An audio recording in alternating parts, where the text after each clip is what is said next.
Intressekonflikter mellan psykiatrin, läkemedelsindustrin och FDA befästes än mer 1992 efter lagen om användaravgift för receptbelagda läkemedel, Prescription Drug User Fee Act eller PDUFA. Genom denna lag kunde FDA betalas en avgift på $100,000 per preparat för att se till att personlighetsförändrande medel kunde fås igenom godkännandeprocessen och i händerna på de som skriver ut dem snabbare än någonsin. Congress told the FDA, your job is no longer to make sure drugs are squeaky clean safe before they get out on the market.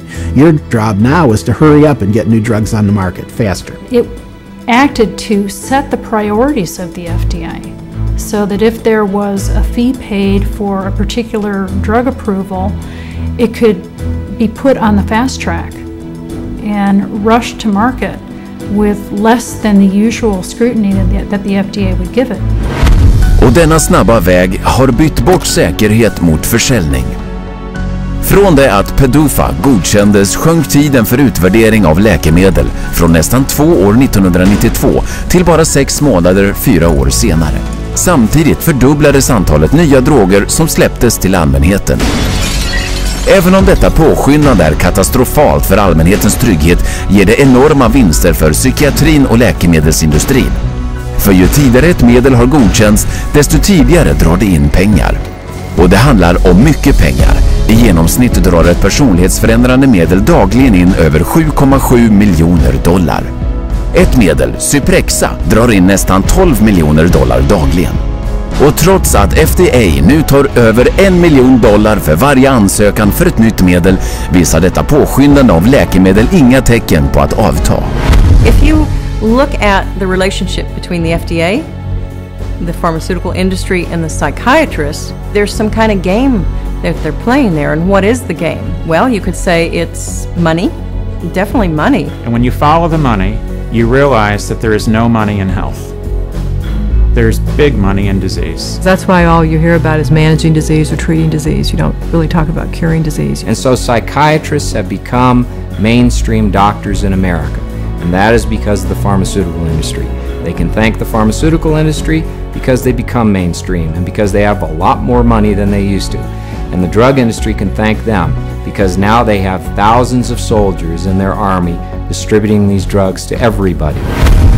Från det minsta spädbarn till den äldsta pensionären. Ingen är immun mot någon enda av de hundratals uppdiktade störningar som psykiatrikerna har tagit fram. Störningar som ger näring åt en mångmiljardindustri i personlighetsförändrande medel. Och varje dag kastar psykiatrikerna sina nät i än vidare cirklar. Och allt som krävs, ännu en psykiatrisk beteckning.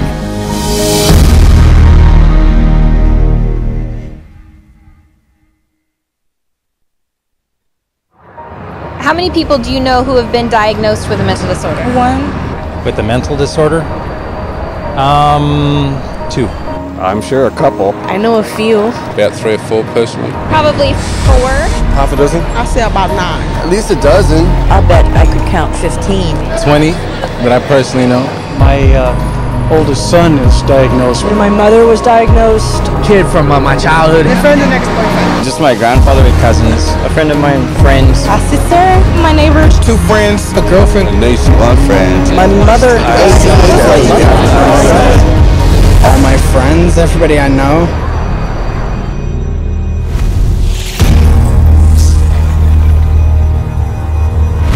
Det verkar finnas en flod av psykisk sjukdom överallt omkring oss. Var kommer den ifrån? Psykiatrikerna, vars diagnostiska handbok kan beteckna var och en på jorden idag som psykiskt sjuk.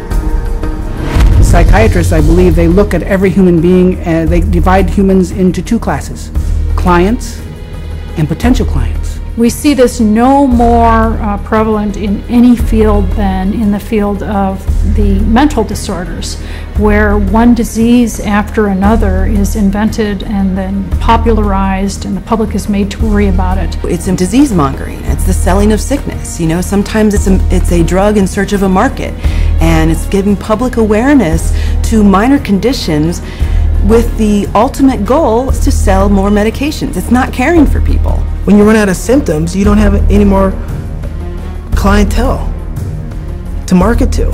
So you have to invent disease. And with psychiatric medications, you can invent diseases all day long. Look at human variation. Everyday things like shyness, sadness, or even situational depressions like grieving, postpartum depression, they all become studied and prescriptions start to get written for these drugs. Before these drugs were introduced in the market, people who had these conditions would not have been given any drug at all. And so it is the branding of a disease, and it is the branding of a drug for the treatment of a disease that did not exist before the industry made the disease. Ett typexempel, blyghet, en vanlig situation i livet, har av psykiatrikerna röstats in i deras diagnostiska handbok under namnet social fobi. You know, people are nervous. Well, they come up with, say, social anxiety disorder. SAD, they'll call it SAD. And the connotation is that everybody ought to be happy and that here's a drug that can make you happy. So that a common occurrence, which is every now and again everybody's sad, we ought to be treating with a drug. Well, then they'll get this PR firm to drum up business for this. They'll put out all these studies that find, you know, there's so many people afflicted with this SAD, you know, and they'll start putting it in magazines, they'll start putting it on TV, they'll start a patient advocacy group that say, you know, that we're all affected by this, and then they'll come out with Paxil works for this. So they go to the FDA and they said, well, we ran this study and this works for this new invented disorder. And that is SAD, social anxiety disorder. And millions of people suffer from it. And it's purely fictional. It's a normal human emotion that everybody experiences at certain times or another, but they make it into a disease. Paxil, once it got approved by the FDA as the first antidepressant to be used for social anxiety, it took off huge. And it just moved from number 3 in the market amongst its peer drugs to number 1 in the market. Social fobi är bara en av många påhittade psykiatriska störningar som stimulerar uppsvinget inom utskrivningen av personlighetsförändrande medel. Psychiatrists work to promote what the latest disease is going to be. These days, bipolar is getting that same type of promotion. Everybody's being educated about their bipolar illness, when in fact, we know having emotional ups and downs is distinctly human. Now bipolar is thrown around like water. You've got bipolar, I have bipolar. If I'm up today, I'm manic. If I go home tonight, I'm depressed because I'm tired. That shows I have bipolar disease. It's a lot of hokum. Have you ever worried with seeing all the increased media on it that you might have a mental disorder? Yes. And which one is that? I would say bipolar. You know, they talk about bipolar a lot. Bipolar. I've known a lot of bipolar. 2 friends from both of them were like diagnosed with bipolar. My neighbor, she was bipolar. I was diagnosed with bipolar. My mother had bipolar. He was actually bipolar. Schizophrenic bipolar. Bipolar and obsessive compulsive. Bipolar and ADHD. Bipolar disorder. Bipolar, yeah. Bipolar situation. Bipolar. Bipolar. Bipolar. Bipolar. Bipolar. There are 3 personality disorders, and then the most recent is bipolar. And that's just been in the past year. Den som går i spetsen för populariseringen av bipolär störning, särskilt hos barn, är psykiatriker Dr. Joseph Biderman. En betald talare, rådgivare och forskare för 25 olika läkemedelsföretag. In 1996, the drug companies funneled all this money to this Dr. Biderman. He's well known. He's the one that came up and said that there's bipolar disorder in little kids. This was unheard of. There was no bipolar disorder in any kids. He came up with the study and published the articles out all over the world, and other doctors followed his lead that bipolar is in little kids. Tack vare det ständiga förespråkandet av Biderman och hans kollegor har det skett en ökning på 4000% i diagnosen bipolär störning hos barn sedan 1994. Samtidigt som antalet recept på antipsykotiska medel till dem har 5-dubblats, eller cirka 2,5 miljoner recept. Under 2008 avslöjades Biderman av en senatsundersökning med att inte ha rapporterat $1,6 miljoner i personlig inkomst från läkemedelsföretag. Men skadan var redan skedd. Tack vare den popularitet som Dr. Biederman skapat för bipolär störning är antipsykotiska medel några av de kraftigaste personlighetsförändrande medel som finns. Psykiatrins populäraste medel. De 3 toppsäljande antipsykotiska medlen drar varje minut tillsammans in $25 000. Oavsett hur stor industrin för drogning med personlighetsförändrande medel blir, arbetar psykiatrikerna hårt på att tillhandahålla diagnoser för att göra den ännu större. Let's say this is the pie right here of a certain class of medications, and this is a pretty profitable pie and everybody wants a piece of that pie. But what would happen if we made that pie even bigger? And how you make the pie even bigger is by expanding the uses for those drugs. They've already got a drug that's approved on the shelf. They can just pull it off the shelf, and rename it, repackage it, and say, look, we've got a new drug for a new illness. When Prozac's patent ran out, that Eli Lilly had to look for a new source of profits. So all they did was change the name of the drug from Prozac to Serafem, changed the color of the pill from green to pink, and marketed it for PMDD, which is newly introduced into this book. What it tells us is that if you can come up with a label, a diagnostic label for a drug, then you can sell it like hotcakes. It's a business model, and it's a billion-dollar business model, and it works, and it's going to keep continuing. Idag kan vem som helst ovetande ta ett psykiatriskt medel som döpts om, getts en ny förpackning och skrivits ut i icke-psykiatriska syften. Syban, som skrivs ut som ett botemedel för rökning, är faktiskt det antidepressiva medlet Wellbutrin.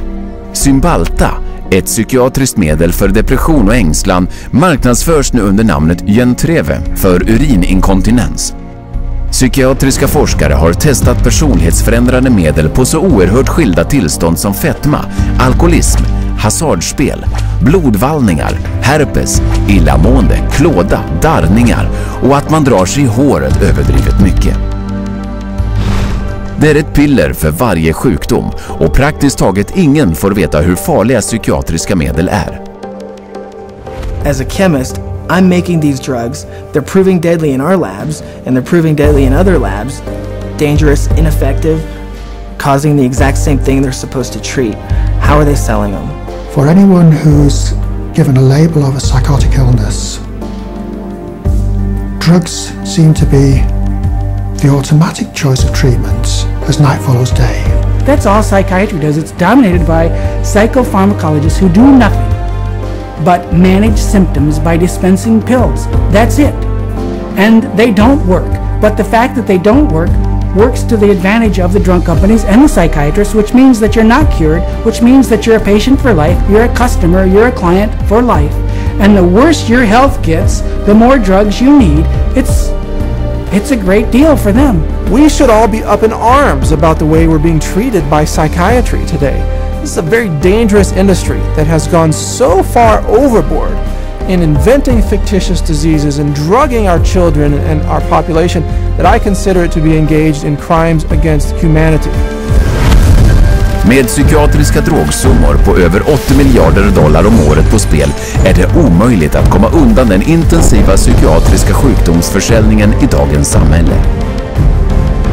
Men bakom marknadsföringen lurar en hemlighet som psykiatrins kunder skulle bli chockade av att få veta. Hur testas dessa medel? Och är de säkra?